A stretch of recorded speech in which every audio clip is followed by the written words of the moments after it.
તો ઉજ્જવળ ભારત થશે ઉજ્જવળ ભવિષ્યની વાત અને આ વિશે સંવાદ કરી રહ્યા છે વડાપ્રધાન નરેન્દ્ર મોદી। सीधा जाइए तो आप जरा उसको ढूंढ लीजिए और अपने बच्चों को भी और गांव के सब बच्चों को टीवी के से भी क्लास पढ़ाया जा सकता है, किताबें पढ़ाई जा सकती हैं, उसको सिखाइए बच्चों को, तो उनका समय का बहुत उपयोग हो जाएगा।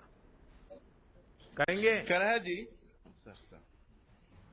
कलहा जी नंसाय जमान टीवी वो एक प्रोग्राम फायो जेटा चेरारंगनो पोइना बगै हिंगा एरफोरे चेरारंगना आरो टीवी होते नाइनो चेरारंगनो फोरोंमानो हिंगा आरो होते नों अनेक किसु सोलोंमानो टीवी नाइनो नों कुनो जायगायाव थाना नागिया निनि पारावनो टीवी नाइ नों परा सोलोंमानो नों आमो साय जमान हिंगा नों आमो जुदि सायमियाखैबा टीवी रंगाम दिखे नायै नोंनि चेरारंगना आम दिखे परि रेडी जोंनो वो टीवी ओ जों हिंदू भाषा रावनो वो इंग्लिश रावनो वो इंगे जों उनको बिंग परे मरावनो वो जों बिंग सिखाखे मराव नाइमा तो उनको बिंग इंग्लिश साले मरावनो वो। सर हम लोग टीवी में बहुत कुछ देखने को मिलता है, जैसे वीडियो इंग्लिश हिंदी वो सब अभी हम लोग देखते हैं। वो बच्चों को जो पढ़ाई करने का है वो भी हम लोग अभी देखेंगे और गाँव वालों में जाके हम लोग समझाएंगे कि ऐसा भी कर सकते हैं जो बच्चों को पढ़ाने के लिए। चलिए कोला जी, आपने बताया कि कैसे अब बिजली आने से बच्चों की पढ़ाई और आपकी पारंपरिक बांस की कला को भी लाभ हुआ है। जीवन को गति देने के लिए पर्याप्त बिजली हर घर में हो, इस दिशा में देश तेजी से काम कर रहा है। मेरा आपसे आग्रह यही है कि बिजली बचाने की भी उतनी ही कोशिश करना। अब बिजली आई है तो बस लट्टू जल रहे हैं, पंखा चल रहा है, कोई घर में है नहीं है तो भी चल रहा है, ऐसा मत करना, गांव वालों को समझा देना। कलहा ताबुक तोरने नारा कारण फाइका है। चलिए अब हमारे साथ कौन है, मैं वहां पर आप उनको ट्रांसलेशन कीजिए, मैं आगे चलता हूं। श्रीमान अब सर हम लोग चलते हैं सर आंध्र प्रदेश, वहां सर विशाखापट्टनम में श्री कागू क्रांति कुमार मौजूद है सर, जो दीनदयाल उपाध्याय ग्रामीण ज्योति योजना से लाभान्वित हुए हैं। श्री कागू क्रांति कुमार। क्रांतिकारो नमस्कार। नमस्कारम सर। सो क्रांतिकारो अपने बारे में जरा बताइए। క్రాంతి గారు మీ గురించి మీరేంటంటే కొంచెం చెప్పండి। నా పేరు కాగి క్రాంతి కుమార్, మాది మారుమూల గ్రామం గిరిజనామ ప్రాంతమైన రత్నగిరి కాలనీ, చింతపల్లి మండలం, విశాఖ జిల్లా। मैं सुदूर गिरिजन प्रांत रत्नगिरी कॉलोनी चिंतपल्ली मंडल विशाखा जिले से संबंधित हूँ। क्रांति जी, आज जब आप बिजली होने और ना होने की दोनों की स्थिति की तुलना करते हो तो आपको क्या फर्क आता है? पहले बिजली के बिना जिंदगी कैसी थी, अब बिजली आने से जिंदगी कैसी हो गई? కరెంట్ రాకముందు కరెంట్ వచ్చిన తర్వాత మీకు ఏం తేడా కనిపించింది? అప్పుడు ఎలా ఉండేది మీ జీవితం, ఇప్పుడు ఎలా ఉంది? మా ఊర్లో కరెంటు సౌకర్యం లేనప్పుడు మేము రాత్రి సమయంలో పనులు చేసుకోవడానికి కానీ మరియు ఏదైనా పనులు చేసుకోవడానికి కానీ పిల్లలు చదువుకోవడానికి కానీ చాలా ఇబ్బంది పడేవాళ్ళం సార్। 2015 డిసెంబర్లోని మా ఊరిలో దీన్ దయాల్ ఉపాధ్యాయ గ్రామ జ్యోతి యోజన పథకం కింద మా ఊరికి కరెంట్ వచ్చింది సార్। కరెంట్ రావడం వల్ల మాకు రాత్రి వేళలో పిల్లలు చదువుకోవడానికి, టీవీల ద్వారా ప్రపంచంలో జరుగుతున్న విషయాలు తెలుసుకోవడానికి మరియు ఇంటి వద్దనే మంచినీటి సౌకర్యం పొందుతున్నాం సార్। అలాగే మొబైల్ ఛార్జింగ్ పెట్టుకొని వాడుతున్నాం సార్। విద్యుత్ చాలా మాకు చాలా ఉపయోగపడుతుంది సార్। 2015 से पहले जब बिजली की व्यवस्था नहीं थी तब हम लोगों ने बहुत सारी असुविधाओं का हमें सामना करना पड़ा। न रात को मतलब जो है पढ़ाई नहीं कर सकते थे, घर में मतलब महिलाओं को मतलब घर का खाना बनाने वगैरह में भी असुविधा थी। और चिंतपल्ली चूंकि जंगलों के पास है तो रात के समय सांप कीड़े वगैरह मतलब आ जाते थे, तो हमें जो है बहुत मुश्किलों का सामना करना पड़ता था।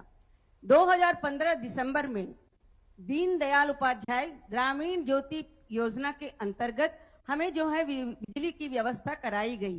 तब से हमारे पूरे गांव में जो पहले कम परिवार थे गांव में, लेकिन बिजली की व्यवस्था के बाद परिवारों की संख्या भी बढ़ गई और अब जो है जितने भी मतलब परिवार में बहुत खुश हैं। अब हम लोग रात को पढ़ाई कर सकते हैं, मोबाइल चार्जिंग कर सकते हैं, और जितने भी दिन और रात दोनों समय मतलब हम लोग काम कर सकते हैं, जिससे उत्पादन के क्षेत्र में भी बढ़ोतरी हुई है। और यहाँ मतलब किसान यहाँ पर ज्यादा खेती बाड़ी करते हैं। यहाँ स्कूल्स भी हैं जहाँ बच्चे लोगों को रात को भी पढ़ाई की जाती है।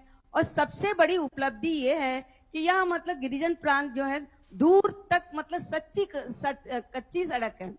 कच्ची सड़क पार करके कुएं से पानी के पीने का पानी भरकर हम लोग लाते थे, लेकिन आज विद्युत की मतलब जो जब हम लोग को व्यवस्था हो गई तो लोग वहां से सरकार ने मतलब बहुत अथक प्रयास करके हमारे घरों के पास बोरवेल डाल दिया और मोटर वहां फिक्स कर दिया। तो अब हम लोग घर बैठे ही हम लोगों को पीने का पानी मिल जाता है। इसके लिए हम जो है सरकार को बहुत बहुत धन्यवाद देते हैं। क्रांति जी, अभी मैं थोड़ी देर पहले कोल्हा जी से बात कर रहा था, अभी आपसे बात कर रहा हूं, और आप दोनों की बात में गांव को क्या फायदा हुआ वो इतना बढ़िया तरीके से आपने बताया। देखिए, देश तभी प्रगति करेगा जब उसका प्रत्येक नागरिक, प्रत्येक गांव, उसके बच्चे, गांव की माताएं, बहनें, किसान, मजदूर, ये सब प्रगति करे। मुझे संतोष है कि आज देश के हर गांव में बिजली जैसी सुविधा पहुंच चुकी है। आपको, आपके गांव, देश के हर ऐसे गांव को बहुत बहुत मेरी शुभकामनाएं हैं। आइए, आगे कौन है जरा देखते हैं किससे मिलते हैं हम।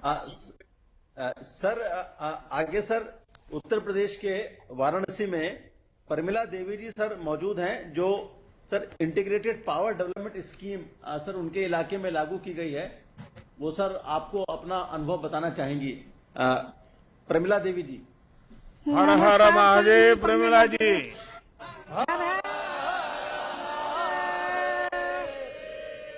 प्रमिला जी कैसी हैं आप? बहुत अच्छे हैं सर, महादेव का कृपा है सर। अच्छा, अपने बारे में बताइए।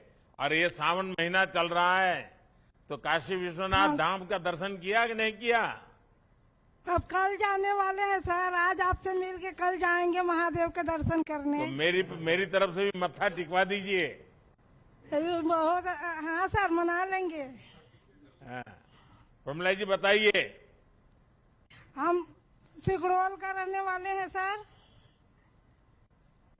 और सिगड़ोल का रहने वाले हैं।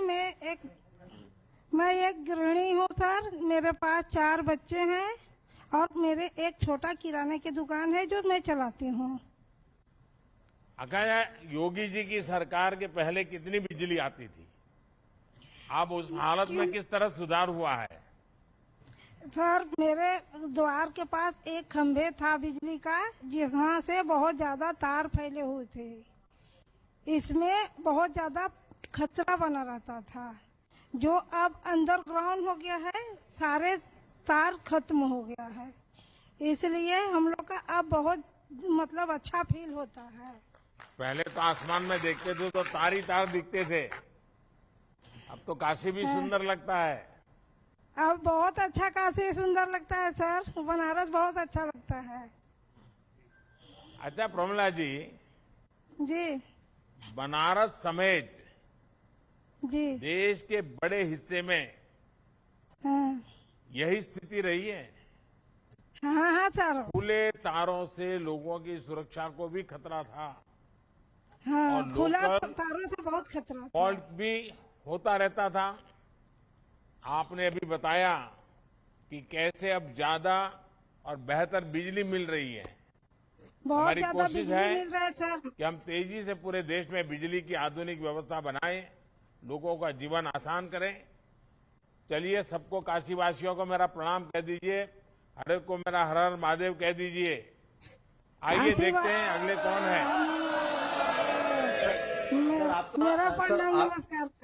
सर इसके बाद हम लोग सर अहमदाबाद चलेंगे, गुजरात में। वहां सर श्री धीरेन्द्र सुरेश भाई पटेल हैं सर, जिन्होंने अपने यहाँ सर सोलर रूफटॉप लगाया है सर, उससे लाभान्वित हुए हैं। वो सर आपको अपना अनुभव बताना चाहते हैं सर। श्री धीरेन्द्र सुरेश भाई पटेल जी। धीरेन्द्र भाई नमस्ते, केम छो? नमस्ते साहेब, नमस्ते। वरसाद पानी केम छे? સરસ સરસ सरस है। चलिए, आप क्या करते हैं धीरेन्द्र भाई, बताइए आपके परिवार में कौन कौन है और किस गांव से बोल रहे हैं आप? असला गाम मारू असला, अमदावाद जिल्लो दसकोई तालुको। धीरेन्द्र भाई बताइए, हाँ बोलो साहब। क्या किया आपने, क्या प्राप्त किया, क्या हुआ आपका? सोलर रूफटॉप लगायु मैं, पहला मारे 2000 रुपया बिल आप गुजराती बोलिए, कोई समस्या नहीं, गुजराती बोलिए आप। સોલર રૂફટોપ लगाया 4 કિલોવોટ નું સોલર રૂફ लगाયું છે મેં। પહેલા સોલર રૂફટોપ लगाया પહેલા મારે 2000 બિલ આવતું હતું, અત્યારે ટોટલ 0 બિલ આવે છે અને 750 રૂપિયા ખાતામાં જમા થાય છે દર મહિને। એટલે તમે પહેલા 2000 રૂપિયા ખર્ચો કરતા હતા એ પણ બચી ગયો અને ઉપરથી 750 રૂપિયાની કમાઈ કરવા માંડ્યા। હવે પહેલા સાહેબ વીજળી હું લેતો હતો, હવે વીજ કંપનીના વીજળી આપું છું હવે હું। એટલે તમે હવે વીજળીનું કારખાનું ચલાવતા થઈ ગયા। હા, ઘણા ચલાવતા થઈ ગયા। अच्छा, अपने गांव में औरों ने भी किया है क्या रूफटॉप वाला? હા સાહેબ, लगाયું ચાલુ જ છે, બધા लगावे જ છે। सब लोग लगा रहे हैं, यानी सबको अच्छा लग रहा है कि भाई चलिए रूफटॉप से मुफ्त में बिजली मिलती है और ऊपर से कमाई भी होती है। हाँ, कमाई भी और मुफ्त में बिजली भी मिलती है। अच्छा, सोलर पैनल लगवाने में कितना खर्चा आया आपको, और इसके लिए आपको सरकार से कोई सब्सिडी मिली होगी, वो कितनी मिली? 1,20,000 रुपया खर्चा आया और सरकार थी મને योजना प्रमाणे 45,000 रुपया सब्सिडी मिली है साहब। अच्छा, तो आपको सब्सिडी भी मिल गई और अब तो 750 रुपया अगर जमा करवाते हैं तो बहुत ही कम समय में आपका पैसा भी, कर्ज भी मुक्त हो जाएंगे आप। 3 વર્ષમાં ફ્રી થઈ જશે સાહેબ મારું સોલાર, અને 22 વર્ષ મફત જ વાપરવાનું। अच्छा, કલ પુરુષ વાયા એવી રીતે વાપરવાનું। देखिए धीरेन्द्र भाई, सोलर पैनल लगाने से पहले और बाद में आपके बिजली के बिल में इतना बड़ा बदलाव आ गया। पहले कभी आप खरीदते थे, आज बेचने लग गए और घर में भी सुविधा हो गई। धीरेन्द्र भाई, इस योजना से जुड़ने के बाद आपकी आय भी बढ़ी है। मैं चाहूंगा कि ये इनकम कैसे बढ़ी है, कुछ समझा सकते हैं आप? इनकम पहले बिजली बचे, बिजली में यूज भी करूंगा और पैसा भी मेरा जमा होगा। अच्छा धीरेन्द्र भाई, चलिए, मुझे अच्छा लगा आपसे बात करने का मौका मिला और देश के बहुत लोगों को भी पता चलेगा कि रूफटॉप के कारण अगर इस व्यवस्था से बिजली भी मिलती है और कमाई भी होती है। 8 साल पहले हमारे देश की बिजली की स्थितियां से आप सब परिचित है। गुजरात में तो वो मुसीबत नहीं थी, गुजरात वालों को अंदाज नहीं है, और जो आज गुजरात में 20-22 साल के लड़के हैं उनको पता ही नहीं होगा कि अंधेरा क्या होता है, क्योंकि वहां तो बिजली भरपूर मिलती है। देखिए, आज का भारत ना सिर्फ एनर्जी सरप्लस स्टेट है, बल्कि हम बिजली निर्यात भी कर रहे हैं। पिछले 8 साल में देश ने बिजली के क्षेत्र में बहुत बदलाव देखे हैं। हम अपनी हर योजना को पूरी शक्ति और गति से लागू कर रहे हैं। इससे 2047 का भारत ऊर्जा के क्षेत्र में सशक्त और संपन्न और सामर्थ्यवान बने, उस दिशा में कदम उठाते हैं। और इस शुरुआत में जनभागीदारी हमारी सबसे बड़ी ताकत है। इस संकल्प में जुटे देश के हर नागरिक का मैं हृदय से आभार व्यक्त करना चाहता हूं।